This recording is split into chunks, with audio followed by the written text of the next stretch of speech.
Matt, our operations chief, will go into specific details. Some of you may have seen me quoted in the paper, and I just want to reiterate, we have never seen this before. 30 years, some more, some less.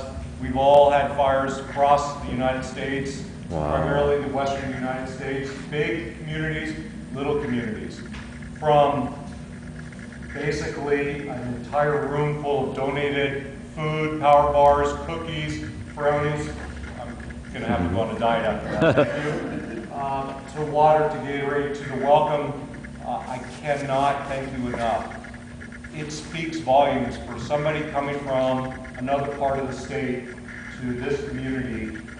I am extremely jealous of what you have here. I wish I could can it and take it back home or pass it around this entire country, because you have something so special. It is amazing. It's an energy, it's a feeling, it's a generosity, it's love.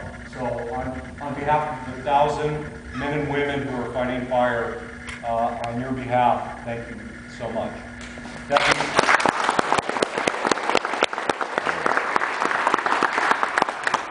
So, real brief history. Fire started last Monday.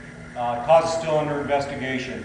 Grew rapidly. Local forces from Walla Walla County Fire District 4, Department of Natural Resources, did an aggressive attack. They did a very good job. This thing was drought-stricken, dry, weather pushed it, couldn't keep up with it. Brought in a Type 3 incident management team. They called us.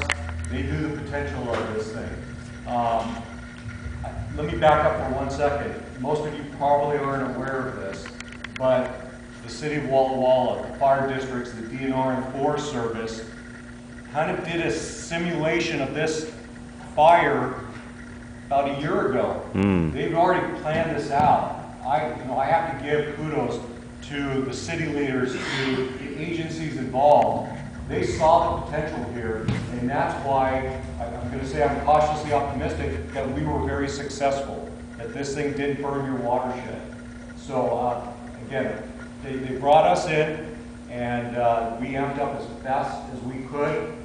Big thanks to our air support people. They really were critical in bringing this to a halt. I won't steal Matt's thunder, but basically, we kind of got a line around this thing. It's not secured. We're saying it's about 35% contained at this point. Nice. But as I said before, I am cautiously optimistic.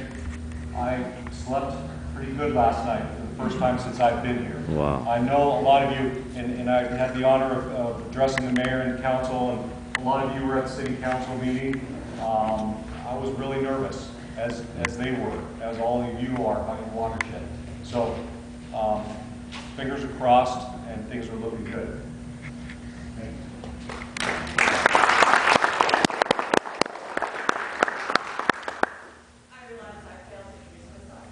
I'm Sarah Foster. I'm the Public Information Officer with Washington Incident Management Team 1, and I've got a staff of 5 here. They're all going to be here tonight to answer all the questions that you have, along with our partners. And our job on this incident is to make sure that what's happening on the fire is getting out to the community. And we couldn't do that without our partners at the city, at Walla Walla County, and at the Emergency Management Department, the Sheriff's Office. So we've really been working very well together, again, because of the simulation of those interagency partnerships that have been formed. So you've got a great thing here. It was very easy for us to come in and plug in and be part of a well-oiled machine, and we're glad that you're getting the information you need.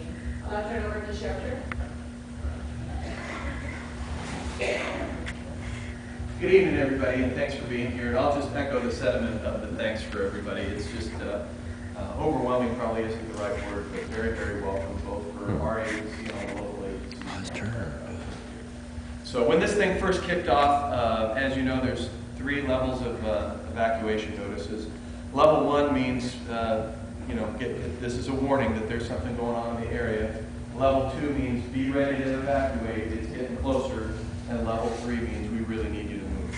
We need you to get out. We took the philosophy that if people wanted to stay at their homes and try to fight it, try to clear brush, try to use a fire hose to fight, we weren't going to be grabbing people and arresting people and telling them to get out. We had very strong warnings in the level 3 warnings in the beginning, but we realized that this is your home, your investment, and we're not going to take it upon ourselves to keep you from that. The only caveat that we've had from day one for shutting down roads, completely shutting down roads, is the safety of the firefighters and the firefighting operation. If we have firefighters actively on the road, if we have hoses across the road, we can't let you drive in there for all the obvious reasons. We don't want to see a firefighter get hurt. We sure don't want to roll over a hose and break it and then we're really in a pickle. Yeah. So because of some really great firefighting that's been going on, we've lifted a lot of the levels. So just recently we've completely lifted all levels off of Mill Creek. So Mill Creek is completely open to regular traffic now. Everything north of the fire, with the exception of Mill Creek, or correction, Blue Creek and Black Snake Ridge, but Lewis Peak and Biscuit Ridge and Tracy and Scott Canyon, all those areas have been lifted and they're all open now to regular traffic. We had been seeing over the last couple of days some looky-loo traffic coming in over Scenic Loop or coming in the backside of Biscuit Ridge and dropping down to where it connects to Black Snake. We put patrols up there and we've been shutting that traffic completely down. So because of fire danger, 2 level 3s remain, which is the east and southeastern portion of the fires. You can see right there where Black Snake Ridge comes around, and then Clicker Mountain Road, which goes right through the middle of the fire. So those are still level 3 closures. And then we moved the checkpoint, which was before the Y, where Blue Creek and Mill Creek split. We moved that checkpoint when we opened up Mill Creek. We moved that checkpoint just to the inside there of Blue Creek. So traffic is being checked at Blue Creek. It's residents and firefighters only, but Mill Creek is completely open. So like Sarah said, we'll all stick around after this. If you have specific questions, you need specific information, we'll all be here to answer that for you. But again, from the deputies and all the other surrounding law enforcement agencies, there's no way that we could have provided this level of service to you without, number one, the support and cooperation of the community. We had no instance of anybody being a problem. Everybody was right in and understood and was cooperative and helpful and compliant when we asked them to do things. And that makes our job so much easier. That's cool. On the first 3 days, we turned the western half of the county, basically Burbank and Touchy, over to Franklin County and Pasco Police Department. We pulled all deputies from the west that normally be on patrol out there. And Franklin County and Pasco completely covered our county for about 3 days to the west. So we really appreciate them. And then Walla Walla Police Department, College Place Police Department, our deputies here with your sheriff's office, and Columbia County deputy sheriffs, along with DNR law enforcement resources and state fish and wildlife resources, have been manning the checkpoints, doing the patrols, doing the evacuation notices. We worked really closely with the Umatilla County Sheriff's Office. Their search and rescue team worked with our search and rescue team. Had it gone south further, gone into Umatilla County, had we had to evacuate Mill Creek and all those, you can see all those black dots, all the people that live there, we were ready to go. We had about 23-man teams ready to go from our search and rescue team that would have gone door to door and given evacuation notices and got people out ready to go. So luckily, again, it was some great firefighting. We're releasing some of that, and hopefully the weather will cooperate, the fire will cooperate, and we'll continue down the path that we're on. So again, thanks everybody. Much appreciated.